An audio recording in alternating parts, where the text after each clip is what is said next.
Hello and welcome to the 4th episode of the Neotaku podcast. Yeah, I'm Joji Matthews, and today I am joined by Lachlan Still, the Pedantic Romantic. Yes, he is. Mirage Fan. I'm wearing a Stitch Kigurumi and I've got a box of manga and I'm drinking a soda. And David's Films. Nani? Nate doesn't upload. Hello and welcome to MAAAAAANNGAAAA. Today we're talking about the best manga ever, Lucifer and the Biscuit Hammer. Don't worry, I'm cutting this. Thank God. You say we're cutting this in the intro of I say it every podcast. episode, because I need to. I actually need to. You try to find the deterrent, like with the nuclear weapon that is this meme, and you're just like, gotta push the button. Gotta push the button, boys. Anyway, yeah, today we're talking a bit about the mangas, the visual novels, the not visual novels, the fucking graphic novels, the Japanese comic books that are backwards, you know, those things. Manga. They are visual, technically. I'd slit your throat if you called a fucking manga a visual novel. This is the streets. Oh yeah, Kadoa Shoujo is my favorite manga. Not a bad choice, not a bad choice. So there's the art and appeal of mangas. Should we talk about that shit? Because that's cool. If that's specifically topic. what we're talking about, yeah, so... well... If people do not know that... God, why the fuck do you not know what the fuck manga is? Let's bring up the Urban Dictionary definition of manga, just for any viewers at home The who may Mirage not. Dictionary of manga. Manga is tiny little books that have pictures in that you spend $12 on your allowances, and you wonder, why did I get this much story for my book this time? And if you're in Australia, that'll be like $40. Thank you very much, guys. Okay, I'm going to read you. out the Urban Dictionary definition of manga. Contrary to what most people in the West think, manga, both the singular and plural form, are the same, have nothing to do with pornography. Some manga are pornographic, but that's just a small percentage of manga. Sure. Manga in Japanese means flowing words, or undisciplined words. It is an ancient art that has been used for centuries as a form of entertainment. It's basic Japanese... fucking whatever. What the fuck is that? Manga is the shit that isn't the shit that they put into the big fancy shit. At least that's what it was back in like the 1500s when like Katsuhiko Hokusai was like the biggest manga around. You know, yeah. So getting into rather what is the appeal of manga on a basis for both us as fans and for people in the art form as a whole. Specifically with shoujo, I feel, well, first of all, if we were to get into the cultural significance of why I personally think that shoujo manga specifically has a lot of appeal, is mainly because I believe it's, first of all, it's a good way to start kids with reading. I could see definitely, with the smaller kid stuff that you find in like Chiao or Nakayoshi or something like that. There's a big movement that happened in the early 70s, 80s, where they really started pushing the telephone manga, which were pretty much the packaged manga that you get every week for a certain amount of yen, and kids bought it, and the incentives were like getting it were like little toys that only you could get with that one set, so you couldn't borrow the tankobon off of a friend. You were incentivized to buy it yourself. So it's kind of like a Happy Meal, except a Happy Meal you get a book with. And a lot of the appeal, especially for parents and just kids, was the friendly stories and stuff that were told, as well as the... in Japan, it's a lot different how we gear storytelling towards children, and I think, especially. And the the morals and the values and just the stuff that like kids want to be told and whatnot. I think it's other than that though, as an artistic value, I personally think shoujo manga has a lot of very grounded. To talk about the appeal of manga is to talk about rather the appeal of just art as a form in sequential art, and it's kind of proving to be difficult. Yeah, yeah, it is actually kind of difficult to extol the virtues of an entire medium in a podcast that's completely unscripted, you know? It's good. Yeah. Alright, thanks for joining us for like, Neotaku episode 4. But yeah, like, one of the things that you didn't really touch on in that part was the price of entry for manga. It's very cheap. Like, yeah, should be. Well, not over here, Yeah. but like in Japan, you know, manga's exceedingly cheap. It's very much like geared towards disposability, and you know, transience, I guess you could say, kind of as a thing, like similar to light novels and everything like that. It's just, you know, you get it, you read it, you throw it away or you give it away, you know. It's traded. It's like, you know, they have magazines sitting in restaurants and stuff so that you can flick through it while you wait for your food, you know. Yeah. It's like, compared to the way that manga is viewed over here, you know, like over here manga is viewed as like, you buy it, you read it, you treasure it as a part of your collection forever and ever. But like over in Japan, there are like specialized versions of manga specifically for collectors. They're collector's editions, you know? Yeah. Yeah. And that's like... Or like entire volumes, right? Yeah, like tankobon. Well, there are tankobon that are just like regular ones, and then there's ones like my copy of Ochibi-san by Moyoko Ano, where like it's signed by her, and it's like, you know, proper fancy and everything. Yeah, don't rob me. It's interesting how,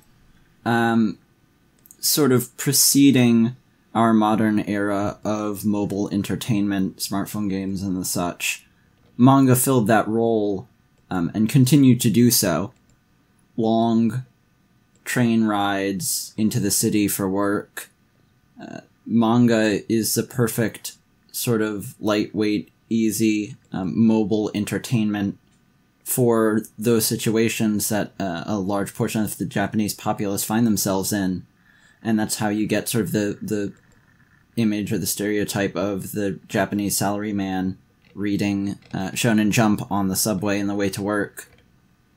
Which, by the way, is an actual thing that I have seen in my time in Japan. Yeah. Like, yeah, it's not just something that's unfounded. Like, while there are a lot of Western stereotypes about, like, anime and stuff being glorified over in Japan, I think that realistically where a lot of that stems from is from the nature of manga consumption in Japan.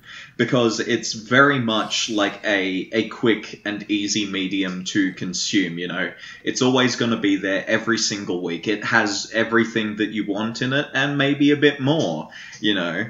It's kind of a wonderful, like, little self-contained thing that you can buy and you can read and then you can, you know, toss it away.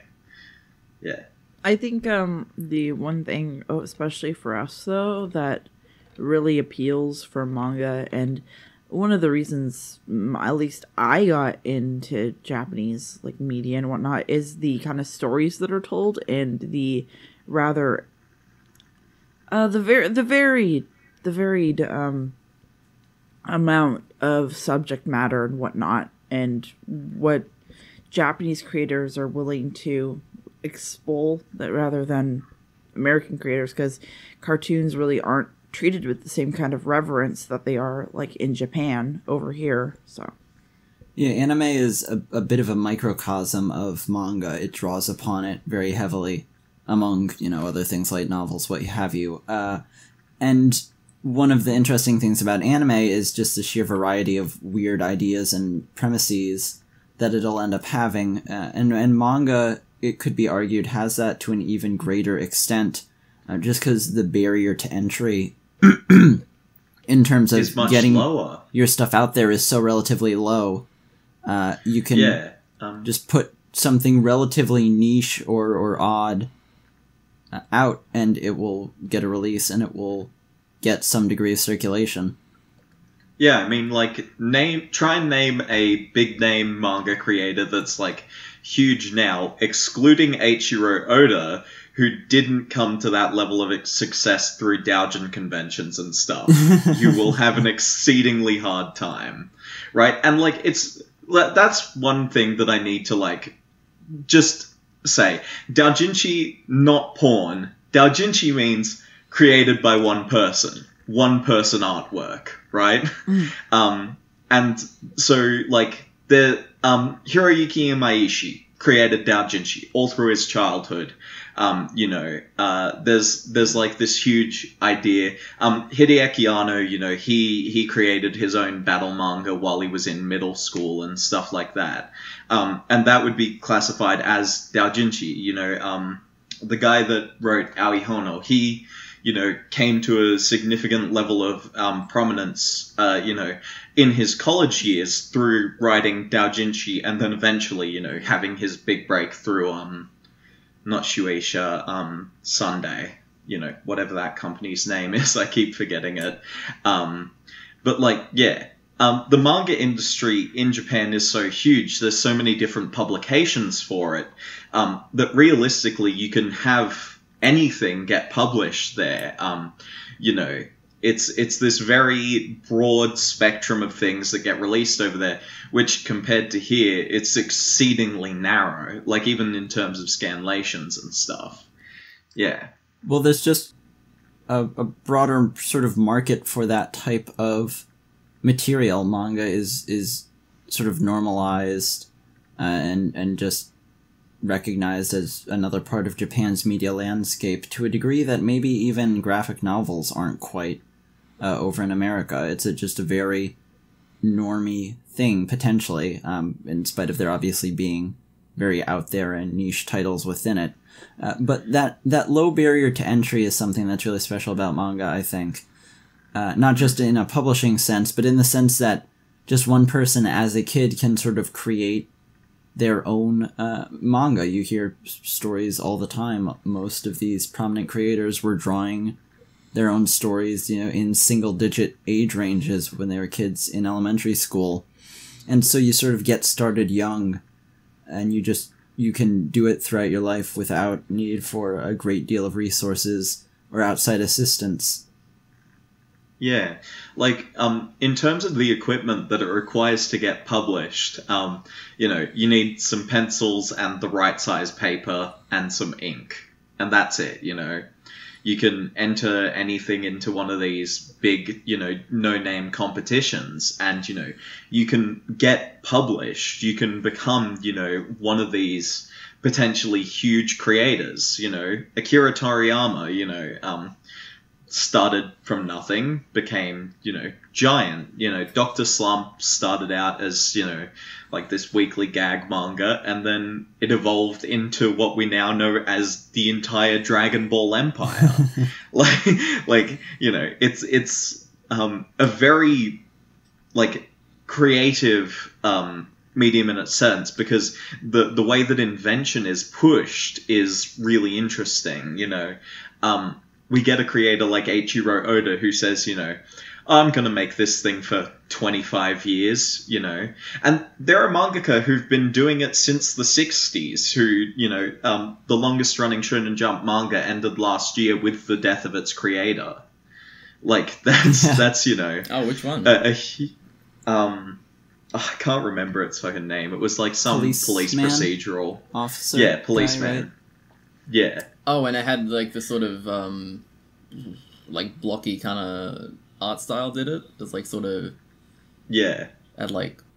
Oh, I can't describe it. It was, like, very, like, shapy. If that makes sense. Old school, yeah.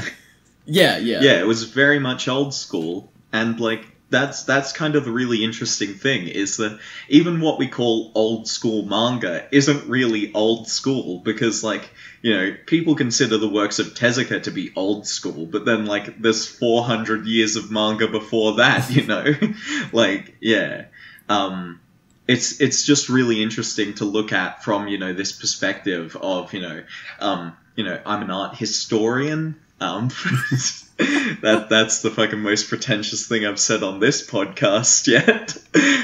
But, you know, like looking at it from both an art history perspective and then from this, you know, westernized perspective, where, like, there was just this huge chunk of time where nothing really happened for us, where, like, sequential media over here was gaining popularity in the form of, you know, like, Saturday morning comic strips in newspapers and stuff like that, you know, Garfield and Calvin and Hobbes, or whatever that one's called, you know.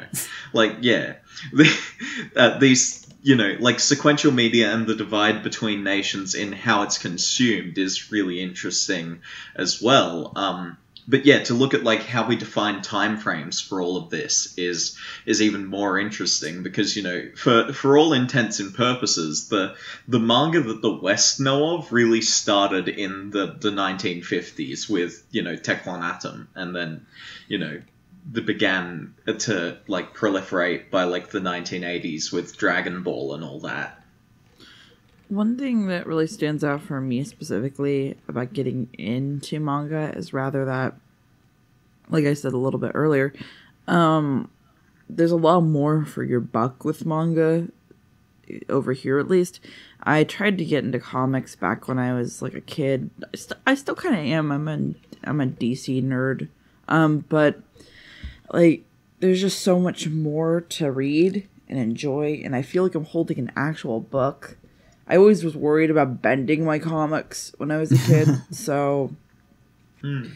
Yeah. Yeah, I think that's, like, I think for a lot of us, like, the big part of, like, the appeal of manga compared to, say, Western comics, which, you know, like, at that sort of point was basically just Marvel and DC, and, like, as we all know, like, Marvel and DC is just, like, this clusterfuck of universes and characters that are all just, like, you really can't keep track of them, really, but, like, with manga, it's just... It tends to be just one solid linear storyline, you know? Yeah, it's self-contained. Yeah. Like the cancerous shills we are, this kind of all comes back to some of the panel cast and the appeal of the panel cast that Jesse, the Horseshoe Man, is doing, is that he really kind of outlines that there's, like, a big problem in comics where nothing is permanent. In continuity wise, the characters come back from the dead for no fucking reason, just so they can sell comics. Yeah. The storylines are totally fucking changed and raised. Universes are totally fucking just phased out. And now, like, the Watchmen are joining fucking seriously? Serious DCAU. That's a whole thing entirely. But nevertheless, that's news to me.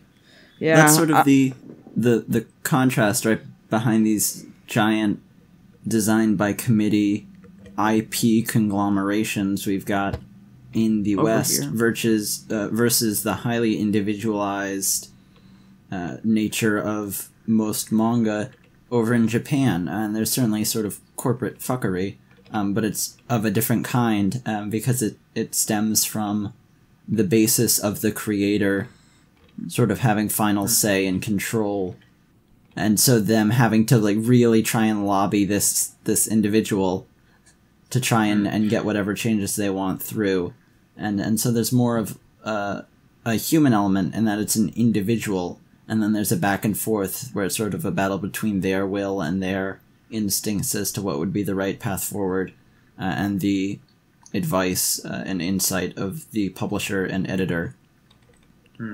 Yeah, like, with a manga like Bakuman, you know, which is known to have had some pretty significant changes from its editors, or at least rumored to have that, you know, there's this very much, you know, look at, like, yes, there's still corporate fuckery, not quite as intense as over here in the West, but then there's also a really interesting thing where it's not very difficult for someone to publish like actual tankobons independently and like actually get them sold through stores, because like here's one thing about manga sales as well.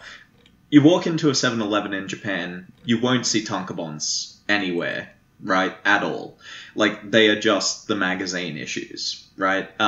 If you actually want to buy tankobons, you go to a bookshop or like a specialty store, and a lot of these bookshops can, you know, partner with creators to publish their works, you know, if they so feel like it.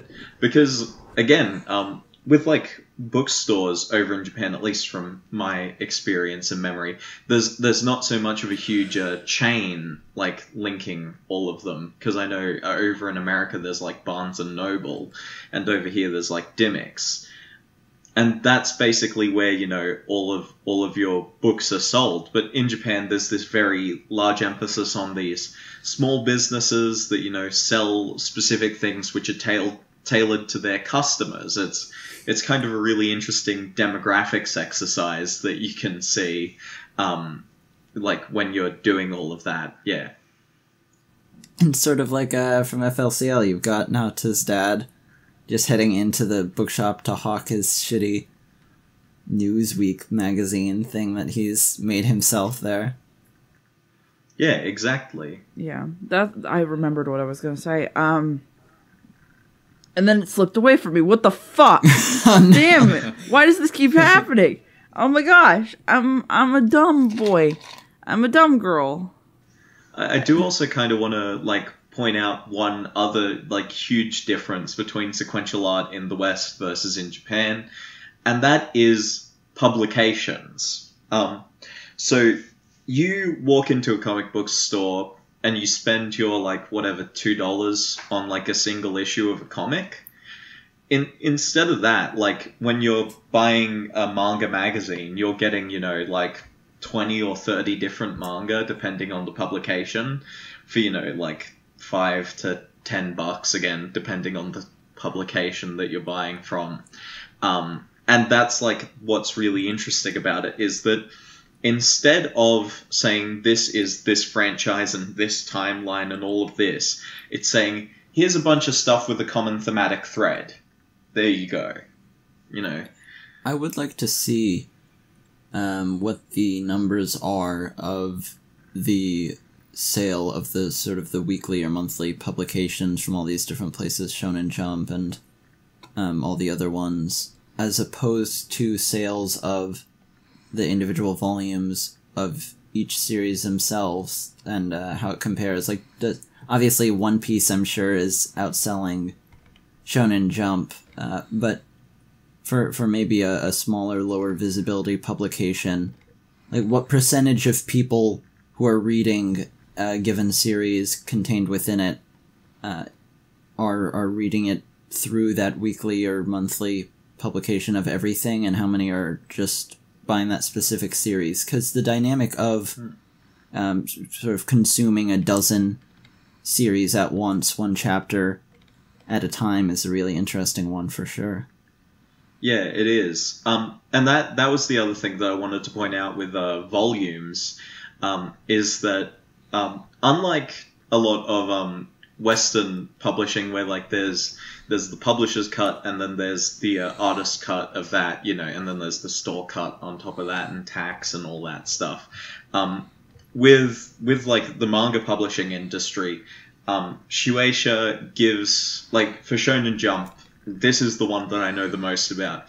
Shueisha pays them per page that they or not per page, per chapter that they put into Shonen Jump, and then they charge a very small fee for like the actual publication of the volume. So the volumes are actually what support the artists more than the actual sales of units of Shonen Jump. Right. One thing I'd like to specifically highlight with the nature of manga and how it's rather proliferated in the East is that, like, You see with stuff like Shonen Jump and whatnot that there's ranking systems, and you're really bringing in a competitive atmosphere to these creators, these very individual creators that are having to try and keep their work in the magazine, and like really fighting for like market dominance, which I find is pretty interesting because it not only brings competitive new ideas, but it also really stems some kind of interesting story when it comes down to collaborations later in the future after so-and-so's manga is over and then they come into it. It really feeds into the incestuous nature of the industry. It almost feels like a parallel to YouTube, laying it out like that. Yeah.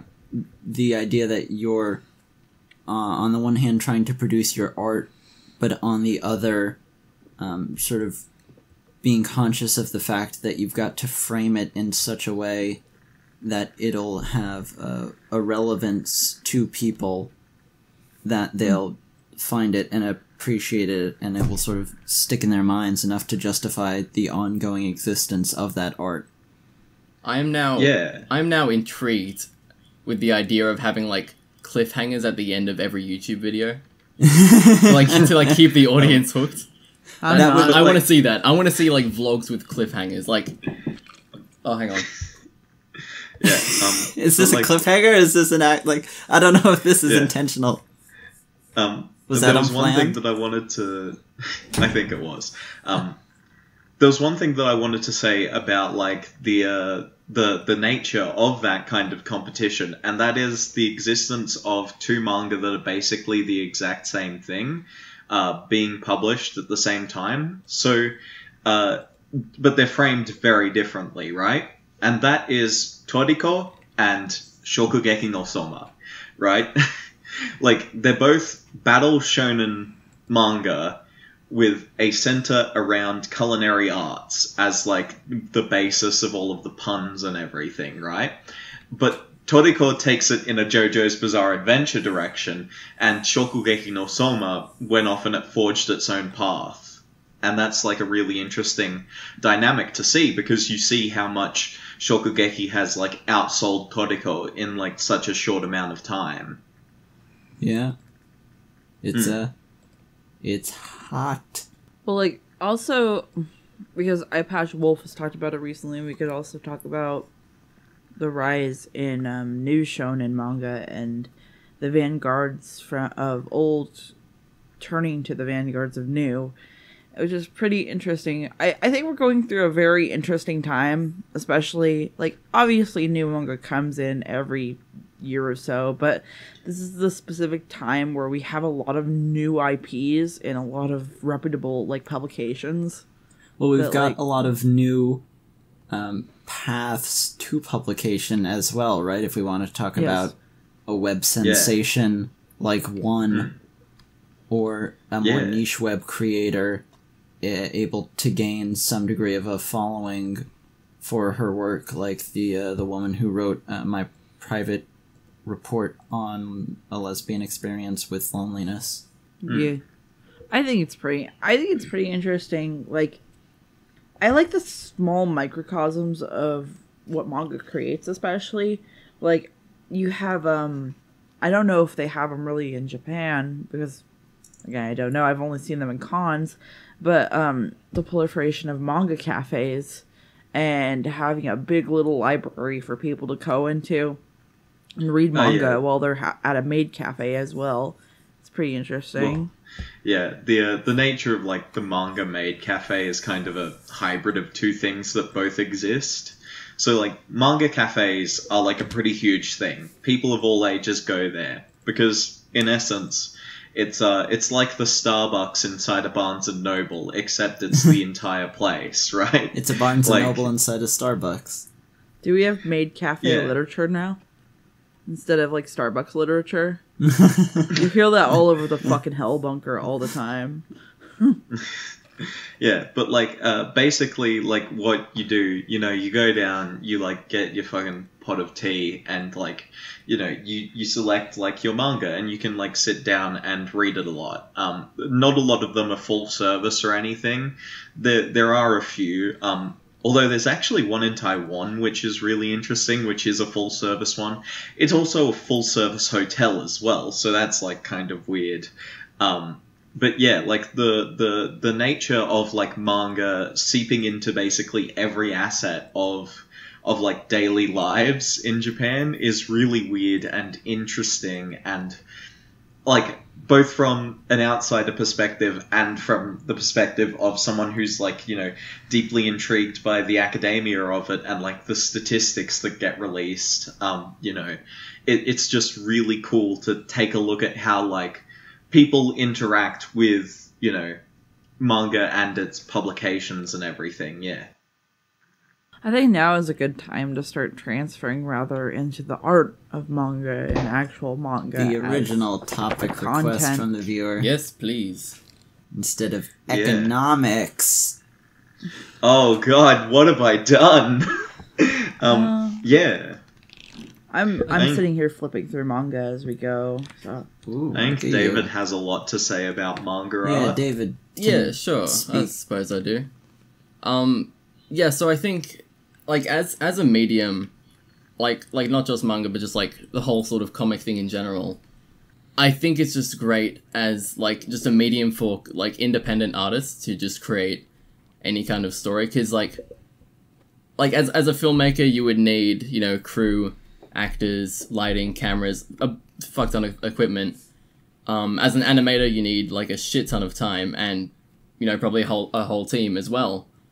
But when it comes to a comic or manga, it really is just something that can be created by one person and like maybe some assistants. And I think that allows for just a lot of creativity and variety to come from it, which I'm glad it exists. I think that's good. Yeah. But yeah, so yeah, as a medium, I just really appreciate it. But I do have some issues with it, I'd say. Uh-oh. I have some minuses, some negatives. Like my problem, okay, I have like a list, okay. So, the first thing is like, most of them are just too long, basically. Yeah. And I mean, of course, like that's you know, pretty obvious with the shonen stuff, but I think just in general, not just in length, but also in how they're released, because like I said, manga is just a very independently made medium, and so it just takes a long time for it to be made. Yeah, so like it takes a long time to be made, and it also just takes a long time to be completed, because they're just long as hell, because they're always just these really long spanning stories, even like the sort of shoujo manga. Yeah, so go ahead. A part of that, I think, is sort of the nature of how most manga is created, which is not fairly planned from the start and strictly structured out, but just sort of this vague idea of where it's going to go and maybe where it's going to end, and then filling in all the gaps, and a lot of it being sort of from the top of the creator's head just as they go along, weekly or monthly. And so it can definitely lack that conciseness that comes from having an idea of exactly every step you're going to take before you start. And like that's the kind of thing that make mangaka like Inio Asano and Eiichiro Oda and like really special, is that I think that they do a lot of intensive pre-planning before you know, beginning to make their manga. Like, say what you want about the length of One Piece, but like, you know, the fact that references to chapters before the 100 mark are still, you know, popping up, you know, 700 chapters later, is what, you know, really makes that especially interesting as like as an experiment. But yeah, so with the length thing, it I'm pretty sure it's entirely like my own fault, but like what I find is a manga is really long. I start reading it, yeah, and I just get caught into the cycle of, oh, it's just one more chapter. So I keep going, but then I just sort of get impatient because reading is hard and it takes a long time. So I just end up speeding through like 60 chapters, not really paying attention, not looking at the art, not appreciating it, not really looking at the details, just reading all the text. And as a result of that, I lose investment in the story and the characters, so I just sort of get myself stuck in this loop where, like, I want to enjoy this thing, but I just don't have the patience to. Do you think that for a lot of instances of that, it's part of the way it's produced, or the manner in which it's supposed to be consumed, in that it's giving you these sort of complete little mini stories in weekly or monthly chunks there, and so if you read them back to back to back, it ends up feeling sort of bloated and overlong. Absolutely, yeah. I think it's definitely because they're designed to be consumed, like, weekly or monthly, but the problem is I'm speeding through, like, 10 chapters an hour, and it's like, shit. Yeah, so, yeah, like, I do wish that, just, like, as a medium, like, I guess the creators could just sort of design it so it could be consumed, like, just binged, Well, if I'm gonna just get into it, with, like, reputable people in the manga industry that people should pay attention to if they're more of, like, art people rather than story people, I'd highly recommend, like, Arina Tanemura, who has done Gentleman's Alliance, Sakashite Wolf, Full Moon, Phantom Thief Jean, and whatnot. It, like, her art is very expressive and stuff like that, and has a lot of, like, these, of course, shoujo lines and the big eyes, but a very interesting way of coloring and, like, representing coloration with characters, especially. There's also, the classics, which are, like, Rumiko Takahashi, at least for us, they're classics, and me, Naoko Takeuchi. And then when I'd like to sit with you guys and talk more about Junji Ito, rather. Yes, please. I bought a big fuck-off book of Uzumaki a few weeks ago, so I would happily talk about that.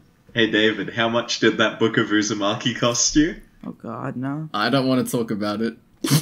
like $50 or some shit, right? 40. Not too bad. 40.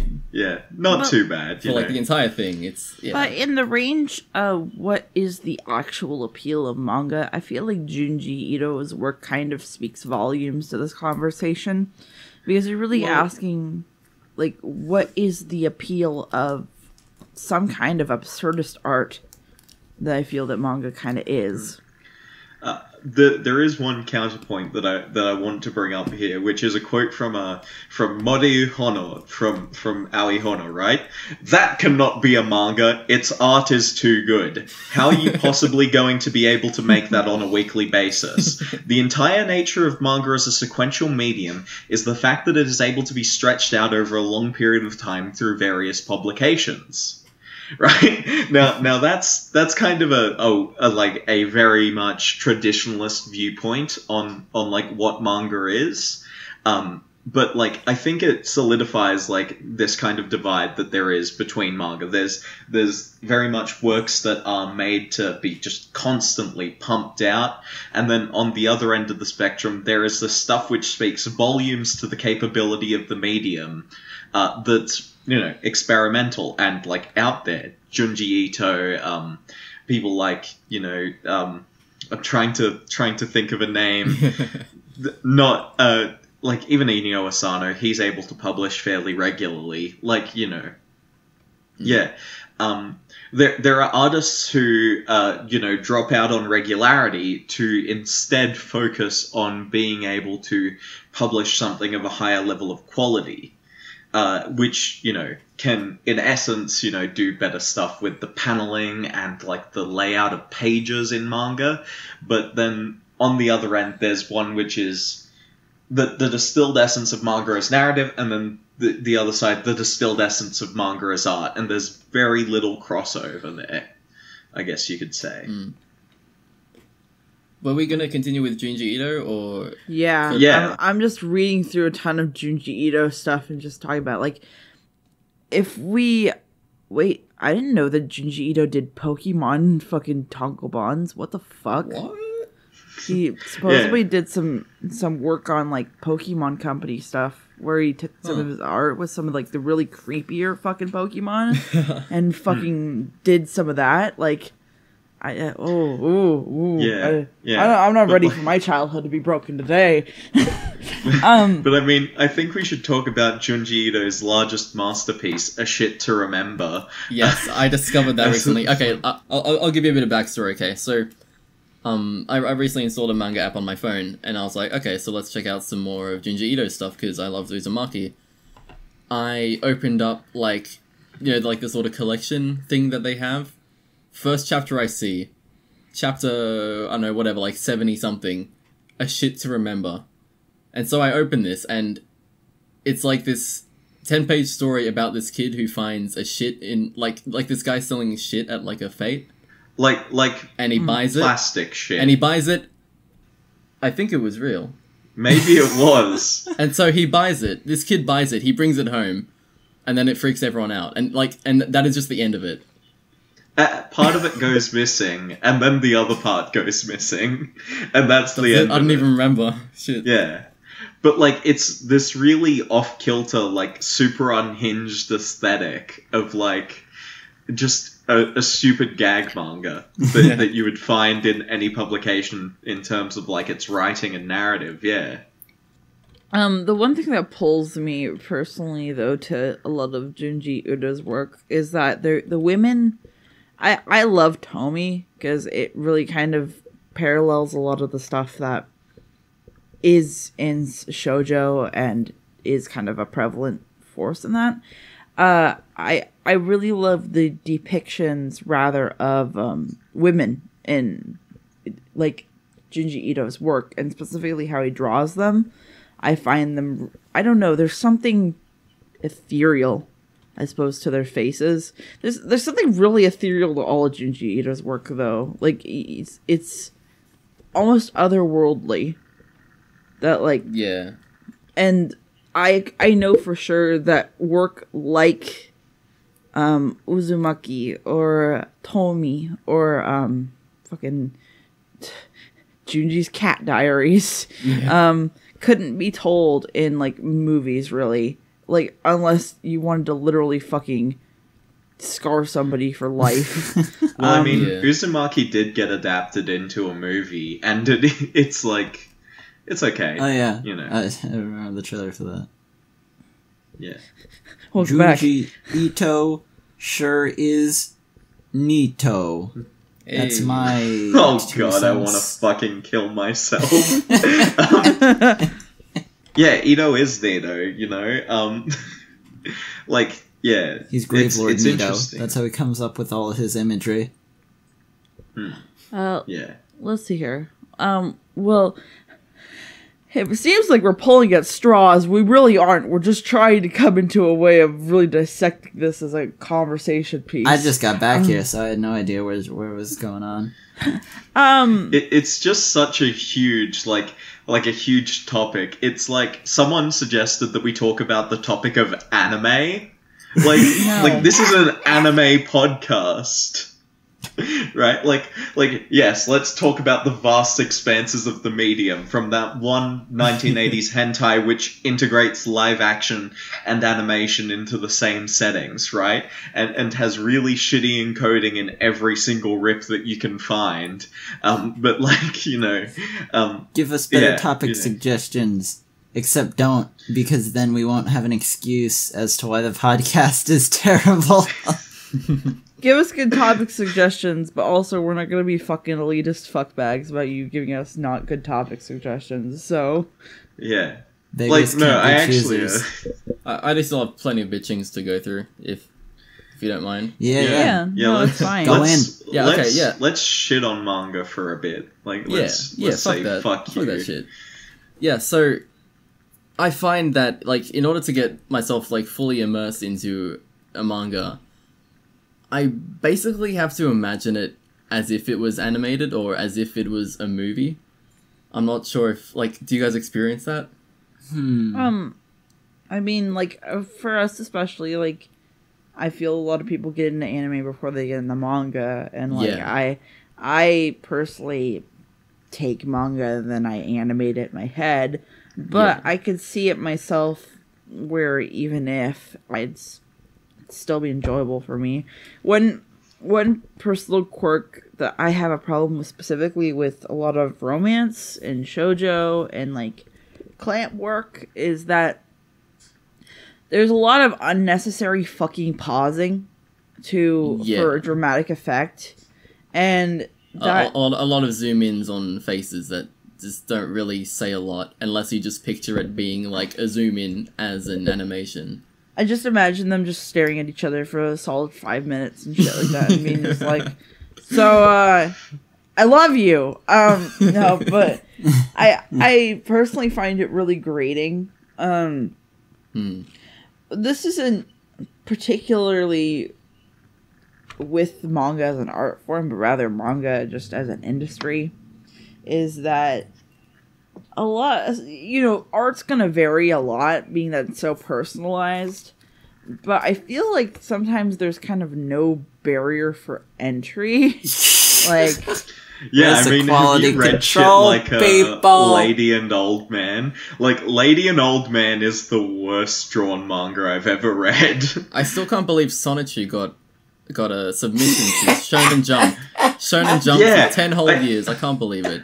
I mean, the most Sonichu. amazing part about Sonichu was the fact that it was consistently #1 ranked, you know? like after that very, very slow climb, Christian Weston Chandler just broke, he Darkest said, timeline.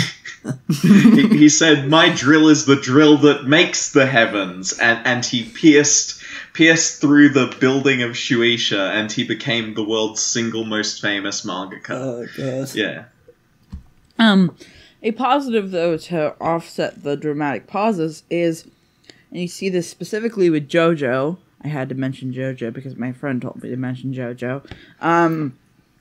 Is the use of sound effects. I find that, American comics are their own kind of thing when it comes to feel, but I find a lot of the presentation in manga especially is very cinematic in how they want you to kind of experience the audible sound cues, rather, in the work. Like you see the... Yeah. You're right on the ball there. I think in a typography, like, in every sound effect in JoJo is, like, incredibly stylized. Yeah. I'll say that much. Manga, stylistically, part of its sort of defining factor is it drawing upon cinema and cinematic stylings. Not necessarily going back through its storied history, but sort of beginning with Tezuka's revitalization of the medium. Him and others sort of went with a cinematic style, and lots of manga are almost shot like film in a way that American comics often are not. And here's something that you're going to find really interesting with Tezuka and, like, the people that came after him. Like, there was still manga in the 1950s. There was manga in the 1940s, right? These existed as publications before, the titans of today's industry were around. But what's really interesting about them was that usually the panels were always in the same aspect ratio. Like, maybe, there was some size differentiation, but they were always the same shape. There was never this, rectangular, this one's gonna be, a triangle, That really came after Tezuka. And I mean, if you read Blackjack by Tezuka, you barely see any invention with the stylings of panels. But there's this one chapter about a guy that survived a nuke blast, right? And, the final page of it is completely differently laid out from the rest of the chapter, and it just delivers this amazing impact, And that's the kind of similar panel invention that we see in Western comics like Watchmen, but, it was much more driven home that, okay, we can take the ideas of cinema in terms of how we present stuff, but then, since we don't actually have to rely upon, like, putting something on a screen, we can just, like, fucking, oh, this one's like, coming across another panel, which is really interesting and everything like that.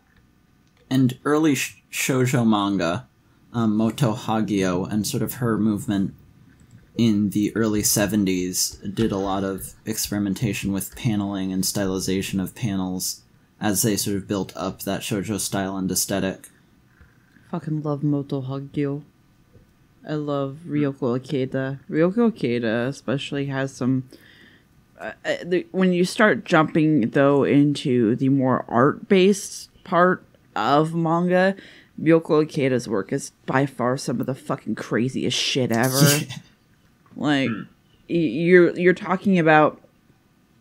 I think it's for us... I keep saying this, but I think it's for us over here that, like, the idea of manga being such a disposable form of artwork is kind of amazing because of the work, again, that goes into it and how much passion is there for it. And then, like, you see, like, I could never imagine a Ryoko Ikeda, like, tankobon, if, like, say it, like, being just discarded and left. Like, it shocks me. It's like, but then again, there's like a mass consumption of that. That's, I suppose, is the appeal, is that there's so many options for so many people in so many different walks of life that you could pick something up, not like it, put it back down, and find something down the street. Mm-hmm. That's really it. And I mean, some series are more straightforward, but you get things like Ikeda or Berserk, where it's like these illustrations, these almost painterly sketches and artistic creations, and they're just sort of like a weekly or monthly comic, but the level of artistry on display so far exceeds what you'd initially think of that. Yeah, and like, as much as like people shit talk like Japanese artistic styles for being really homogenous, especially in the popular culture, realistically, Western comics are a lot more the same in terms of like pose work and colorization and everything. Like, you really need to look at independent stuff to see anything that's out of the ordinary. Where, like, in Ultra Jump, you have goddamn JoJo's Bizarre Adventure next to Berserk, next to, you know, Lady and Old Man. And these are, like, three things with, like, Lady and Old Man is, like, drawn in MS Paint, right? Like it doesn't have any shading in it, right? It's just black and white objects with, like, really wiggly line art. And it, like, fucking sucks in terms of, like, the artistry, but then the panel flow and everything is really intriguing. But then you have JoJo's, which, like, strikes, again, a really interesting utilization of typography and everything. And then you have, you know, Berserk, which is, again, that insane level of artistry that you were talking about. Yeah. And commitment to story, rather.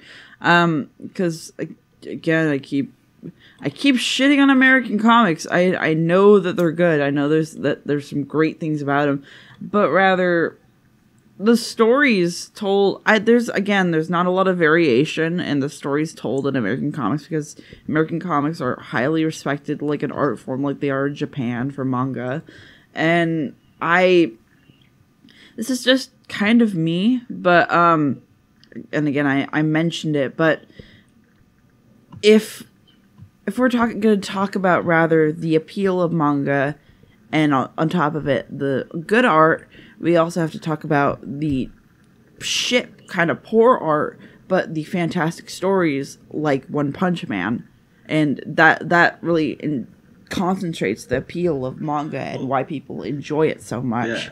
Well, I would say, like, not even One Punch Man, but instead to look at one's, you know, continued creation, Mob Psycho 100.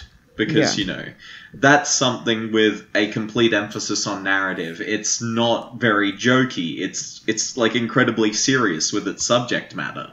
And, you know, like, the fact that one has been creating it from the start to the end, you know, is what makes it so special. Whereas, you know, One Punch Man, he still writes it, but, you know, it's given to other artists to work on. If I'm correct, he does still draw it as well. So there's, like, Shitty Web, One Punch Man, and then Yusuke Murata takes that and adapts it into his own super highly polished artwork for whatever publication it's getting put out in. Yeah, but it's like that. There's a very clear visual difference between Shitty Web, One Punch Man, and Mob Psycho 100. Like, you can tell that there's a very different level of effort in it, you know? I wouldn't know because I haven't seen the newer One Punch Man shitty version by him. I know Mob Psycho has really improved over the course of its run as he's sort of strengthened his own abilities in that area, which is one of the most fascinating aspects of it. The idea that manga could be a medium of expression for someone whose artistic abilities were so limited to start out with, and then we can just watch his progression unfold as he goes along his journey here. Yeah. I was going to say something, but you guys go ahead. I've got something to say. I got something to say. You got a bone to pick. I do. Manga and comics, whatever. They need mixtapes. Like, if not, like, just completely composed soundtracks. Like, yes. I really think they do, because I think that just comics or manga, like as a visual medium, they're fine, but I think to really get immersed or like fully sort of get a feel for whatever tone they're going for, really just needs like some kind of, you know, audio to accompany it. Because like my experience reading Oyasumi Punpun to just whatever sad music I can find is like infinitely better to reading Oyasumi Punpun just in like, you know, a natural environment, I'd say. Maybe you're just a pleb, David. No! Because I'm a book boy. I read books back in my day. So I can appreciate getting immersed in a work and sort of just filling out that soundscape myself without an accompanying OST. Well, that's actually the really interesting thing about Initial D, is the fact that... No, it wasn't Initial D, it was one other, like, racing manga, where they actually did sell every volume with an optional soundtrack for an extra 3,000 yen. And, by the way, if you think 3,000 yen is expensive for a soundtrack, woo boy! I need to talk about the pricing of Japanese music at some point, because holy fuck. Yeah. If we're rather going to talk about the appeal of manga, I really think also it's important to talk about our experiences with manga and what pulled us really into it and why we're appealed to it. I personally started reading manga when I started seriously studying like anime and like Japanese media, and I actually was the driving force in my school district actually putting in manga libraries, like a manga shelf, and like all the schools around me. And I have a really positive experience with a Japanese student specifically, and the rather conception of manga and how beloved it is in the East specifically, contrary to the West. To make a short story short, pretty much, I had an exchange program, and it was a whole bunch of college students from Okinawa, I believe, that came over for their nursing school and their teaching and whatnot.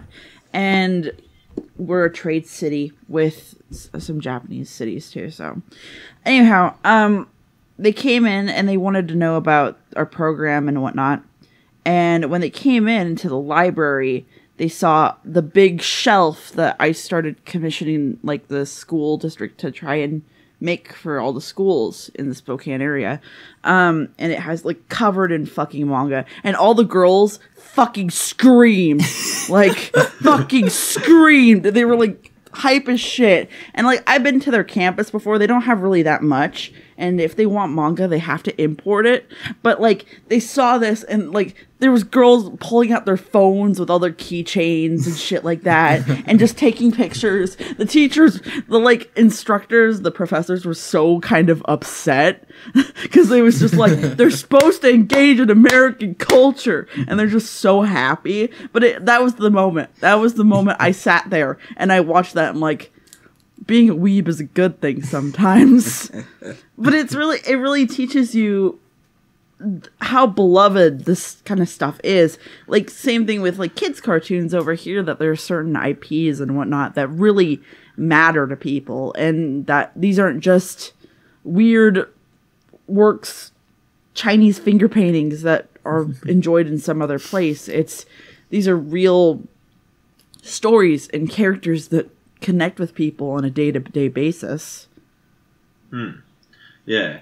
If you like, yeah, the entire like idea of how people connect with manga is particularly interesting. Because like, everyone has their own story. Some people got into, you know, anime first. Some people got into, you know, Shonen Jump when Viz was actually printing it back in, you know, the early 2000s. You know, Yeah. and then there's like, that was me, by the way. I was one of those people who actually got into manga before I even knew what anime was. Some people got into web comics, and then also got into scanlations and got into the scanlation community, which, note to self, we need somebody like that as a guest at some point. Yeah. If you guys in the audience know any notable scanlators, send me a message. Yeah. But it's like, yeah, the entire way that people connect with manga, you know, like, I've seen it from so many different perspectives. You know, I've seen it in Japan, I've seen it in Taiwan, you know, I've seen it on mainland China, I've seen it in Indonesia, right? That like, people are sure, like, in Indonesia it's mostly just like bootleg fucking people printing out shit on A4 pages and like translating it by hand and shit, like, you know, and then like selling it around. But like, you know, it's clear that there's some level of like narrative appeal that, like, you know, stretches out to like people all around the world. And you know, there's obvious artistic appeals and everything about it. One thing I don't think we've really touched on specifically in this podcast yet is the different kinds of manga. Manga just isn't a Japanese thing. It's just an Eastern thing. We have, specifically, I'd like to talk about manhwa, Korean manga, and the work of Sweet Boy, or Lovely Boy, which is a hentai manga that was written and put out as a webcomic on line, and it was really fucking good. It's like, even though the storytelling is very kind of different and kind of more grounded, especially in Korean manga, it's amazing how different cultures in different places in the world can interpret a work of sequential art and then put their own spin on it, I suppose. Yeah, on that topic, it was actually a Korean manga called About Death that I found on, I think, the Webtoon site, which really cemented my opinion on soundtracks for manga, because on the Webtoon version, it has like auto-playing, you know, sad sort of piano and violin music, and like, I was just like instantly in tears just reading like the first chapter of it. Yeah, music, we need it. You're just the music guy. What's the appeal of music? I don't know. It goes in your ears and it goes out again. Well, actually, David made a really good video about this. True. Talking about JoJo's Bizarre Adventure and What a Wonderful World. Yes, by link in the comments. Louis Armstrong. Yeah, link in the comments. Fuck. I'm just a shill. Oh my god. By the way, everyone should read the anime origin story with me in it. Yeah, that's a really good one. Yeah, it's cool. Note to self, I'm going to also put a link in for you guys if you're actually interested in Sweet Guy to read it. It's just a webcomic. It's like 75 chapters. You can go ahead and have that. Well, you just mentioned hentai, and I think we should talk about hentai. Specifically, like doujinshi hentai and stuff like that. Yeah, because yeah, like I'm sure everyone has their. I mean, you know, 2 of David's 3x3 entries for manga are hentai. So, yeah, at the moment, but I've also only read like 9 manga, so it's like I don't know what the hell to put in it. I was just gonna say, there's probably people screaming in the back, like, "Talk about yaoi! Talk about it!" Hey guys, I read yaoi. I'm really fucking gay. Yeah, I've seen Yaoi on Ice. That was a good show. Yeah. Oh fuck, we've triggered so many people in the comments section. Fuck, the blue pills are raining down on us. Oh shit. Yeah, You and your pills. Put down your. Close your medical cabinet. Stop taking the pills. You need to sit down. You need a break. I mean, to be fair, we didn't discuss Yuri manga specifically either, so we're Yeah, equal opportunity discrimination. Yeah, actually, I do want to mention Yuri manga because, like, why is it that all of the girls are so cute? I don't know. It's just like, why are they all 10 out of 10s? Why? What is the appeal? I don't get it. Well, how could they be attractive? If I'm correct here, the majority of Yuri's readership, not a huge majority, but a majority nonetheless, of the Yuri readership in Japan is actually female. Yeah. There's actually a huge percentage of female readership for Yuri. And then obviously Yaoi is overwhelmingly female. I find it really intriguing, just the subcultures. I don't know really anything about it myself. Again, love to have somebody on who actually does know something about yaoi. Like, seriously knows something about yaoi, and not just, I like guys and girls and then touching each other. Should we get 42 Believer on? I'm sure we could get her on. I'll pull some strength. Yeah, fam. No, I can pull some strings, man. I know, you know. I know LaShawn Thomas. You fucking savior, LaShawn Thomas. Personally, I want to specifically take some time, though, to talk about yaoi and yuri, and rather the differentiation in stories that are told in this medium. That we don't get porn comics, really, and if they are, What a shame. They're online, and they're very, very just personal. So... And often just sort of fandom related. Yeah. It's just, as we discussed the manga market in Japan, there's an infrastructure in place there to support the doujinshi industry as it exists. And then there's also publications dedicated to pornography, such as Comic X Eros, Comic X Hot Milk.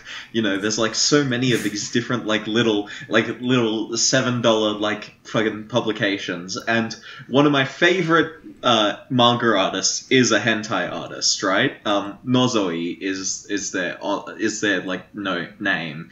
And you can find them on Faku if you basically like tag incest and little sister and like just, look look, this may sound like I'm saying that I have a little sister fetish, which is completely incorrect, right?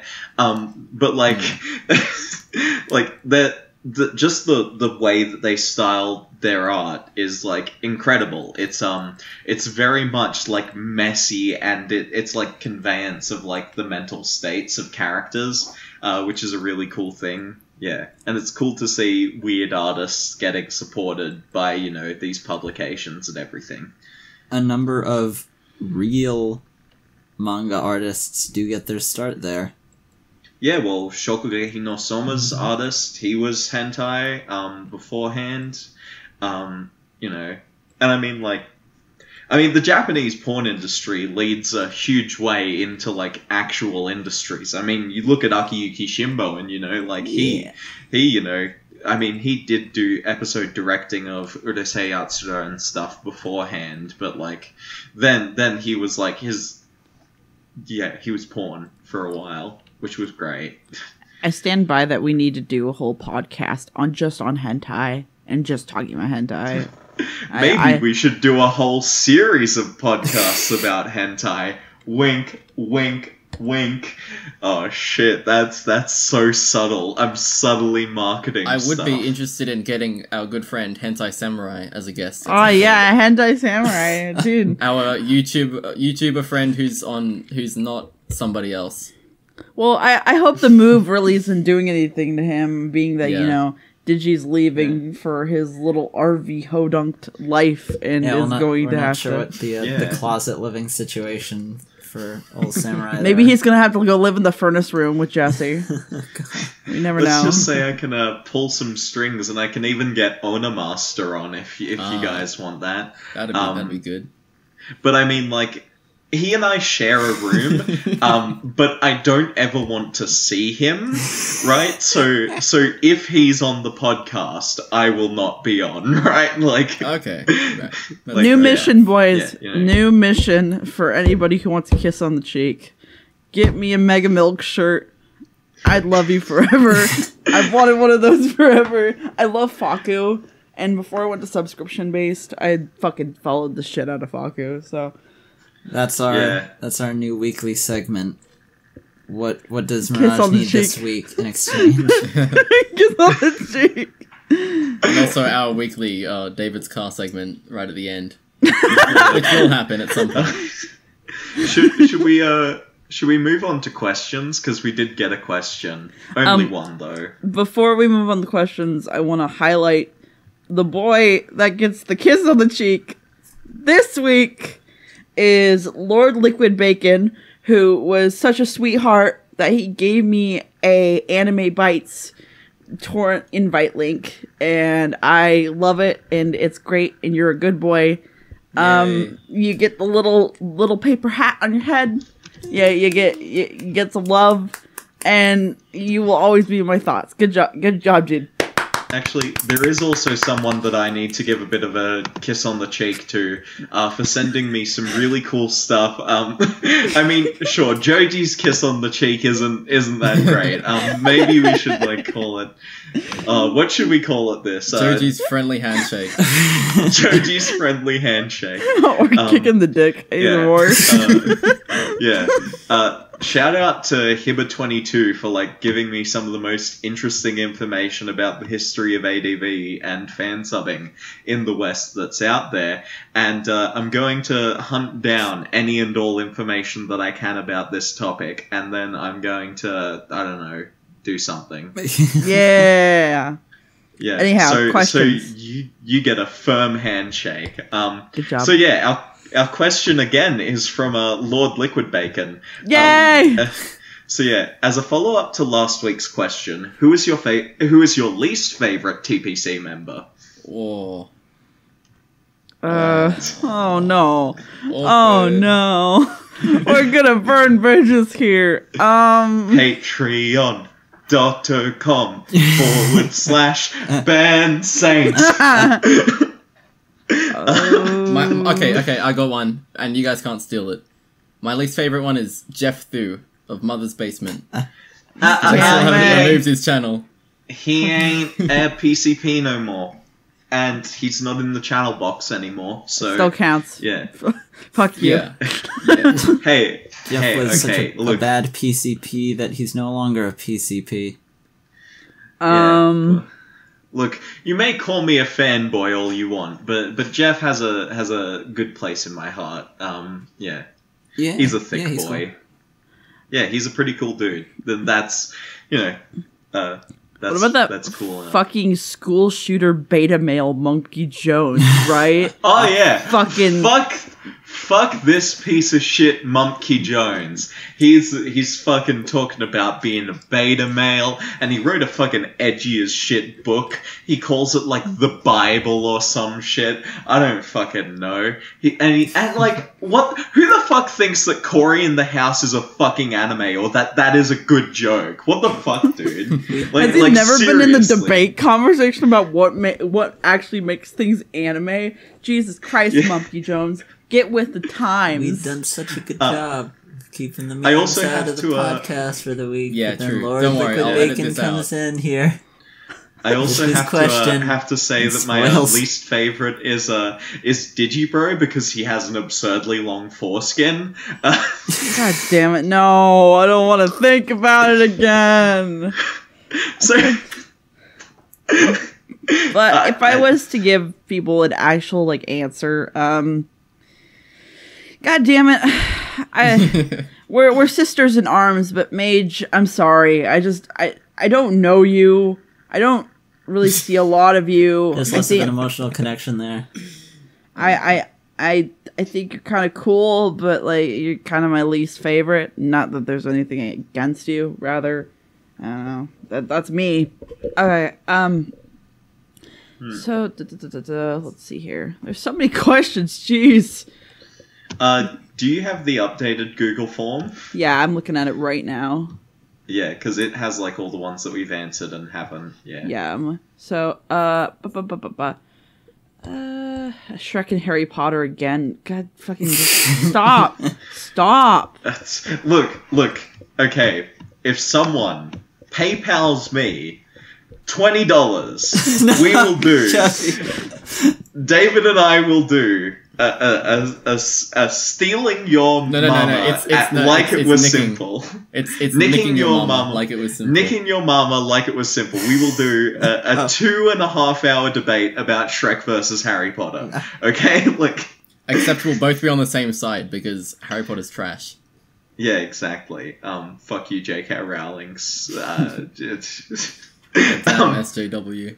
Yeah, exactly. Fucking Okay, question. We got shit more up. questions. Pardon.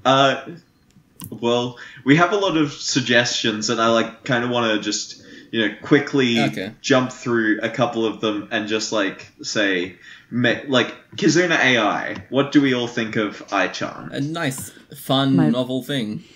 Too precious for this world. Yeah. I know Locke likes it.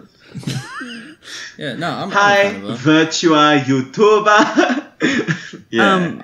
I tried showing a few of my friends her channel, and they were just Like what? they didn't get it at all, and I immediately regretted it. Well, I mean, your friends are fucking normies. They are, yeah. Gotta show them. I'll send this one segment to them. You gotta show them Just her everyone Let's calling Play them channel. normies. That's Huh? her Let's Play channel. That's something the normies can Yeah. appreciate. Personally, as a Vocaloid fan, I really like the concept of Kizuna, but the problem is that I haven't watched really any of it. I just hear the meme and I'm just like, all right, I'm gonna put this on the shelf, let this meme like slowly form Ferment. into a good wine, and then watch it all after it's not a meme anymore. Favorite YouTubers. Do you guys have like favorite And ones the specifically? list just Outside of the keeps PCP. going. How about Yeah. Yeah. Yeah, of let's course. go specifically outside of PCP. But Davu is the ultimate YouTuber, by the way. Outside. Outside the PCP, god damn it. Yeah. Okay. So Jeffrey threw the professional shitbag, because he occasionally makes good content. This one's relevant. Bill Wirtz. Yeah. Who made the history of Japan Yes. videos, and now most recently the history of like everything Of the entire probably. world, I guess. Oh god damn Yeah. it. Yeah. The He's, meme yeah, comes he's back. actually fantastic. Pseudo Steph. He's a pretty good guy. Well, to go back to Bill Wirtz, the coolest thing about him, I think, is actually his website, which has Yeah. been Oh, yeah. I've running seen that one. Yeah. since like the late 90s. And you can just see like a log of all his content, and he's been making it regularly the whole time, and from a period of like 2003 to 2011 or something, he had a new thing every day. Just this like Yeah. crazy little niche, just doing his own thing on the internet. He was creating like these 6-second videos for like years. Like before Vine even existed, he would make these 6-second videos that could just loop really well. He was really interesting stuff. My personal favorites, if we're just talking about them, because I'm scrolling through my sub feed and I have way too many subs. Me too. I'm a really big fan of a Let's Player called Jesse Cox. I've been a follower of the Co-optional podcast for years, and I fucking love his work. I started following him back in the Amnesia Let's Plays and whatnot. So if you're looking for a good Let's Player with like, who's like, he's like that really weird uncle that's also just like super fucking nerdy and is a big giant dweeb, then Jesse's for you. Also, I want to bring up like the main boys of the Polygon channel sort of Let's Players, the McElroy brothers. They are actually fantastic. I love them. They do the Monster Factory series on Polygon and like a bunch of other stuff. Yeah, it's just them fucking around in video games. They're a bunch of hilarious, like they're dads, but they also get the whole sort of Tumblr humor thing. like they are millennial dads, and that's like the best possible thing you could hear in like a Let's Play of a video game. But yeah, continue. As like a journalist and as like learning what I really want to do with my work, I really look up to Jim Sterling and Total Biscuit. Yeah. And kind of like the journalistic like sense. And then Andrew, Razor Fist. Yeah. I've never watched Razor Fist, to be really honest. I'd put Razor Fist on my list there, because he's just incredibly articulate, and then also a really interesting individual. He's got this expansive knowledge of metal music, but then he also like went and student taught in Japan for a little bit. I'm a huge fan of recently Klemps and also Super Bunny Hop. Clamps did the Drakengard retrospectives that have been blown up by Nier. And it's really good. Super Bunny Hop, everybody doesn't shut the fuck up about him. I'm not gonna keep going about him, but he's good. Errant Signal is I love George. Errant Signal is a better George. I'm sorry. Whoa. He has a lot more going on with some of his work. If you're specifically into food and cooking, which I know is a really weird segue, Binging with Babish with Andrew Rhea is fucking fantastic. On Reddit. He's been huge on Reddit lately. Fuck that shit. His Seinfeld recipes were fucking horrible, right? I hate his Seinfeld recipes. Because guess what? There is no recipe in Seinfeld for that shit. Yeah. Like, you know. Well, one thing that's... But other than that, he's pretty cool. Yeah. He did a video on the confit Bialdi from Ratatouille, and also did all the burgers from Bob's Burgers that like I fucking love. Yeah. Oh yeah. No, those Bob's burgers look perfect. Honestly, yeah.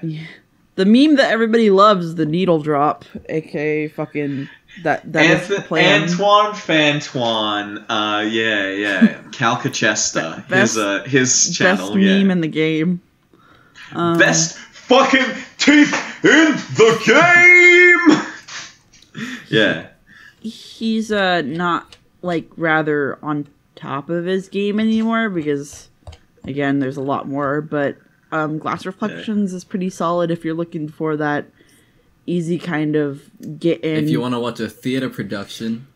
Yeah, pretty much. The Necro Critic.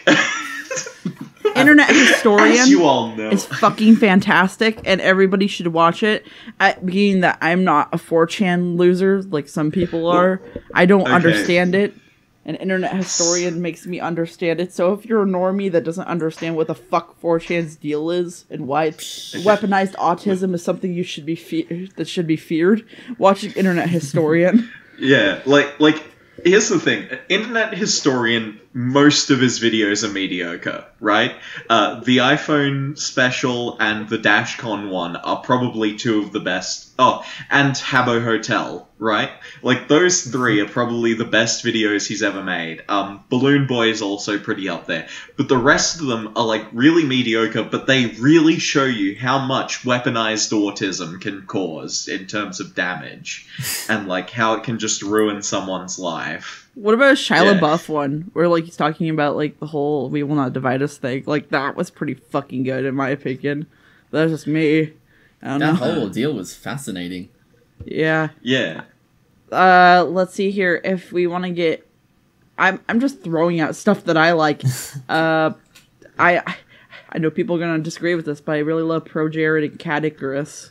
I've followed a lot of the gaming sphere for like a few years. Go Jesus. He needs to fucking upload more. Upload more, you just gay goat. Tweeted that But- he'd do stuff, maybe, I guess. Yeah. I think I'll promising. just bullet list off some of my favorite channels. Psy Live, Nerdwriter, Pyrocynical, fucking Memulous just because he's fucking shit. Poppy, Wyatt the Word Weaver. Oh shit, I said that one of my subscribers was one of my favorites. Oh shit. Steve's really good. Steve's amazing. He's doing really good shit over on He his makes channel. videos about Monkey Ball and like nothing else, but they're good videos. Yeah. I mean, his rhythm games for his rhythm game video, what was it called? Fucking, yeah, that one. Yeah, you know that one. Yeah. That he did. Yeah. Since Jeff is no longer a member of the PCP, Jeff, he's really good. Jack's Films is pretty good. You know, Double for Anime, yep. Flip Anime, he's really great. I don't know. I'm grasping at straws. Wavia 2011. Yep, they're super hot. Oh my god. Yep. An Untitled Abridger, aka Tony. He's pretty good. Bryn Daniels occasionally funny, which I mean I guess is enough in terms of density of laughs to not. Fighting for Nippon's like decently interesting at points, although I really hate his content about Kimi no Nawa. But you know, whatever. Captain Christian, he's pretty decent.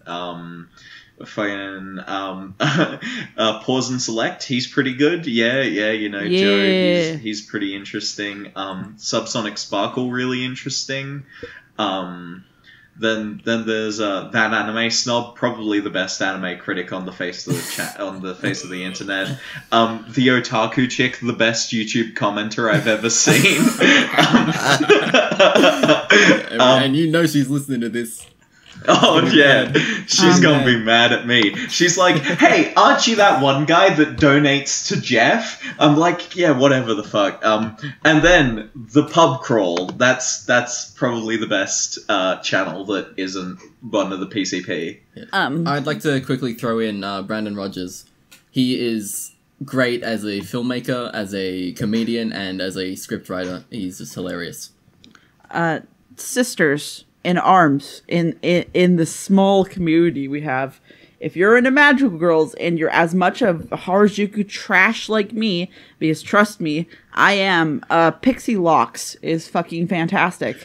And I know she has a lot of drama around her being a lol cow, but she's adorable and I love her. And she's Yeah. also done tons of Pretty Cure unboxings. So if that's what's up your alley, and if you know more magical girl centric YouTubers like myself and Pixie Locks, please for the love of God link me, because I want more.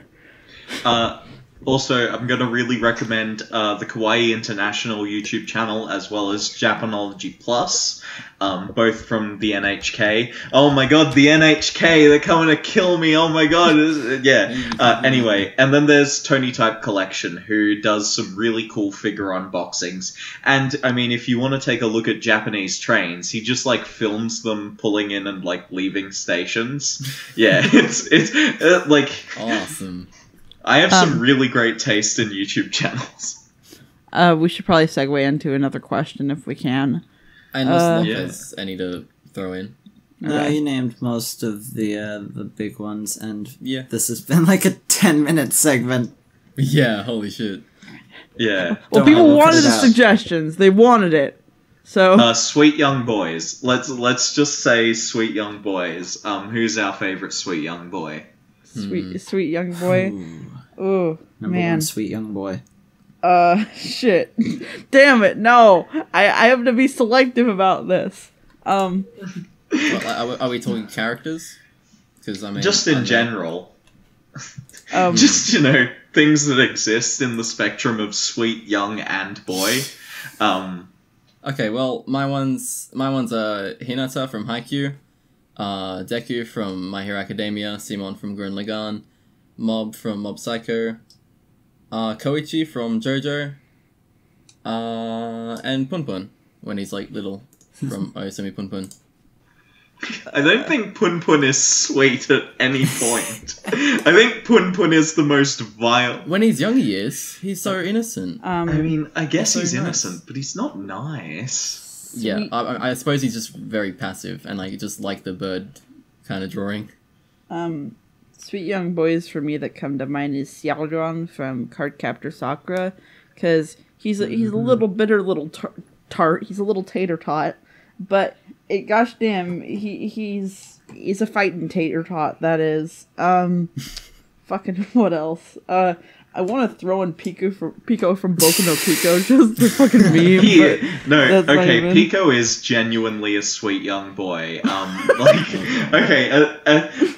My god, this is gonna make me just sound horrible. I enjoy Boku no Pico, right? Fuck it, fight me, I like it. You can say that I have shit taste. It's really, oh dude, I'm gonna be a Sakuga person now. Mansplaining the great animation of fucking Boku no Pico. If you want Boku no Pico cast, please give us $30 Bonus episode. Give us money, give us money, and we will Don't- do Boku no don't Pico. do it.